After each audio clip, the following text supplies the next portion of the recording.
Hi everyone, శ్రావణ మాసం వచ్చేసింది. So no non veg, but non veg కాకుండా వెజ్లో కూడా చాలా వెరైటీస్ ఉంటాయి కదా. సో ఆ రెసిపీస్ అంటే మీతో షేర్ చేసేసుకుందామని నేను రెడీగా ఉన్నాను. సో ఇదేంటంటే క్యాప్సికమ్ కొబ్బరి ఫ్రై. ఎలా చేసానో నా టైంలో చెప్పేసానా, నోట్ చేసుకోండి.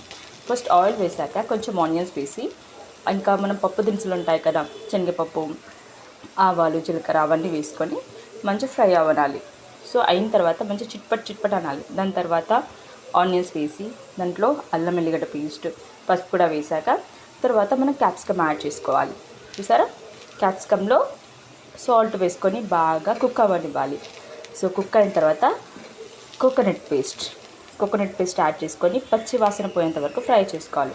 తర్వాత కారపొడి యాడ్ చేసుకుంటే గుమ్మలాడే క్యాప్సికమ్ కోకోనట్ ఫ్రై రెడీ. పైనుంచి కొంచెం కొత్తిమీర గార్నిష్ చేసుకున్నాం అనుకోండి, సూపర్ టేస్ట్ ఉంటుంది. చపాతీలో సూపర్.